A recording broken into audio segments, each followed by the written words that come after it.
Good morning, students. Class 11th Accountancy. Bete, in your syllabus, today we will start chapter number 3, which is Accounting Principles. Try to understand ये principles क्या होते हैं. Principles को हम सिद्धांत बोलते हैं. अब ये सिद्धांत क्या होता है? देखिए, सिद्धांत को आप ये समझ सकते हैं, कुछ स्पेसिफिक रूल्स एंड रेगुलेशंस हैं जिनके बिहाफ पे हम किसी चीज़ को परफॉर्म करते हैं, आप उसको सिद्धांत बोलते हैं. ऐसे ही अकाउंटिंग्स के भी कुछ रूल्स हैं, कुछ रेगुलेशंस हैं जिसके बिहाफ पे पूरे अकाउंट्स बनाए जाते हैं. That is called accounting principles. तो सबसे पहले तो हम मीनिंग ऑफ अकाउंटिंग प्रिंसिपल्स करेंगे. उसके बाद मैं आपको बताना चाहूँगा बेटे कि आपके पास टोटल मिला के ये जो काइंड्स ऑफ अकाउंटिंग प्रिंसिपल्स हैं ये टोटल 11 हैं. आप इन प्रिंसिपल्स को कॉन्सेप्ट भी बोलते हैं, ध्यान रखिएगा. ये आपके पास टोटल 11 कॉन्सेप्ट्स हैं या 11 प्रिंसिपल्स हैं. और आपके पास 3 कन्वेंशंस हैं. 3 कन्वेंशंस हैं, 11 कॉन्सेप्ट्स या प्रिंसिपल्स हैं. सबसे पहले आपको बताया जाएगा अकाउंटिंग प्रिंसिपल्स क्या होते हैं. उसके बाद आपको ये बताया जाएगा ये प्रिंसिपल्स और कन्वेंशंस में फ़र्क क्या है. Then will proceed on. तो you just come on to the basics of accounting principles. कहते हैं देखिए accounting principles, unlike the past when accounting statements were largely needed by the proprietor, these days the accounting statements are needed by various parties who have vested in interest of the business. पहले accounting की ज़रूरत सिर्फ आप समझ लो owners को लगा लो होती थी. आजकल अकाउंटिंग की ज़रूरत बहुत सारे यूज़र्स को होती है. ये वो इंटरनल और एक्सटर्नल यूज़र्स हैं जो आपने चैप्टर नंबर 1 में पढ़े थे, चाहे वो क्रेडिटर्स हैं, फाइनेंसर्स हैं, बैंकर्स हैं, गवर्नमेंट्स हैं, टैक्स अथॉरिटीज़ हैं. फिर accounting statement disclose the profitability and solvency of the business. ये अकाउंटिंग की जो स्टेटमेंट्स होती हैं ये आपकी प्रॉफिटेबिलिटी को दर्शाती हैं और आपकी फाइनेंशियल पोजीशन की स्ट्रांगनेस को दर्शाती हैं, मतलब दर्शाती हैं. सॉल्वेंसी का मतलब होता है कि आपकी कंपनी, आपकी फर्म, आपका बिजनेस लॉन्ग टर्म कर्जे को, लॉन्ग टर्म लाइबिलिटी को उतारने में कितना कैपेबल है. It is therefore necessary that such statement should be prepared according to some standard language and set rules. That's why ये माना जाता है कि किसी स्टैंडर्ड लैंग्वेज और सेट रूल्स के हिसाब से ये बनाया जाए ताकि ग्लोबली यूनिवर्सली सभी को एक जैसी प्रेजेंटेशन मिले. Now these rules are generally called gap, generally accepted accounting principles. तो जो अकाउंटिंग प्रिंसिपल्स आप पढ़ेंगे that is derived bye GAAP, generally accepted accounting principles.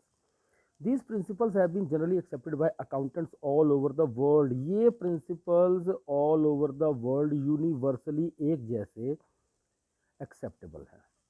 General guidelines for preparing accounting statements. और बेटे ये जितने प्रिंसिपल्स हैं जनरल गाइडलाइंस हैं. अगर आप इसके हिसाब से बनाओगे तो आपके अकाउंट्स का बिहेवियर और नेचर एक रहेगी, अदरवाइज वो क्लैश करेगी. The principles have developed over a course of period from usage, reason, common experiences. ये प्रिंसिपल्स वक्त के साथ, ऑब्जर्वेशन के साथ, एक्सपीरियंस कर करके individual professionals, board, various government bodies और गवर्नमेंट एजेंसीज के साथ टाई अप करके बने थे.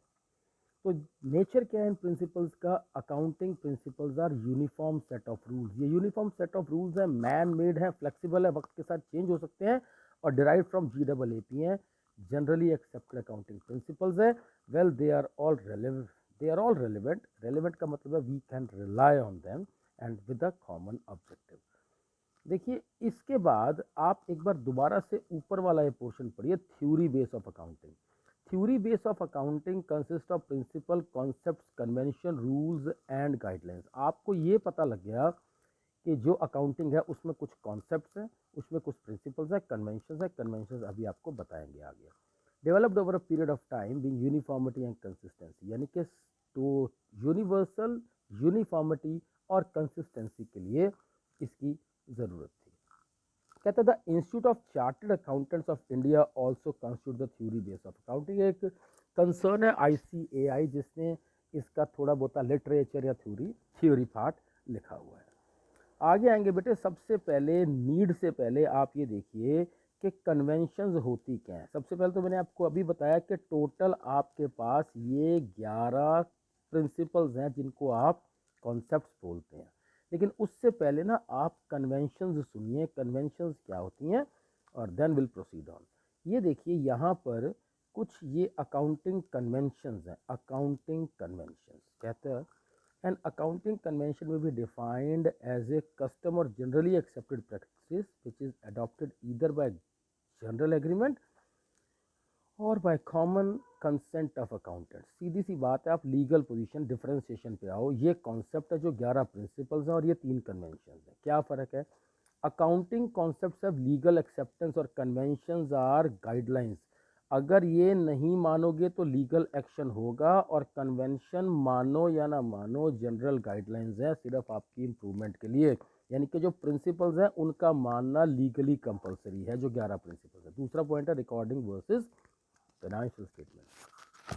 Accounts concepts are the basic assumption on the basis of which transactions are recorded and accounts are maintained. In concepts के base पे accounts बनते हैं। Accounting conventions are followed in preparation of profit and loss account and balance sheets. जब आप chapter 21 में इसको पढ़ लेंगे ना कि बैलेंस शीट और प्रॉफिट लॉस क्या होती है, तब आपको ये पता लगेगा कि अकाउंटिंग कन्वेंशंस को उन दो स्टेटमेंट्स को बनाने में बेसिकली हम यूज़ करते हैं। सिग्निफिकेंस या इंपॉर्टेंस क्या है? ये यूनिफॉर्म सेट ऑफ रूल्स है followed in recording of transaction. Uniform मतलब सभी से एक जैसे एप्लीकेबल, और ये not so important as accounting concept. ये इम्पॉर्टेंट नहीं है, जस्ट जनरल गाइडलाइंस है, मानो या ना मानो। फिर कहता है role of personal. There is no role of personal judgement. यहाँ कोई पर्सनल जजमेंट नहीं है, बिकॉज जो होगा यूनिफॉर्म सेट ऑफ रूल्स के हिसाब से होगा। और यहाँ पर्सनल जजमेंट में take place a crucial role. आप अपनी पर्सनल जजमेंट का यूज़ कर सकते हैं।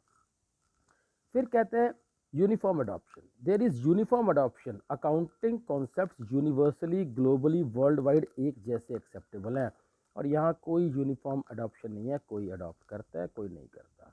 सबसे पहले ना हम ये 3 कन्वेंशंस ही करेंगे। Convention of full disclosure, convention of materiality, convention of conservatism that is prudence. Full disclosure क्या है सुनिए। This convention requires that all significant information relating to economic affairs of the enterprise should be completely disclosed. In other words, there should be sufficient disclosure of information which is of material interest to the users of the financial statements. Full disclosure का मतलब है अपने accounts को, अपने खातों को ईमानदारी से हम अपनी सारी इवेंट्स को ओपन करके इम्पार्शल होके बताएं या लिखें या उसके लिए प्रूफ्स रखें। कहता है सीधी सी बात है, क्यों? क्योंकि ये जो पोटेंशियल क्रेडिटर्स या हमारे इन्वेस्टर्स हैं उनके इंटरेस्ट के लिए। अगर हम किसी चीज़ को हाइड करेंगे, छुपाएंगे, तो जो प्रॉफिटेबिलिटी कम होगी उनसे हमारे से जुड़े हुए जुरिस्डिक्शन में हमारे से जुड़े हुए इन्वेस्टर्स या क्रेडिटर्स हैं उनको लॉस हो सकता है। तो कन्वेंशन ये है कि हमें हर चीज़ डिस्क्लोज या बतानी चाहिए अपने अकाउंट्स को, मानो या ना मानो। सॉरी, कोई पूरा डिस्क्लोज करता है, कोई नहीं करता।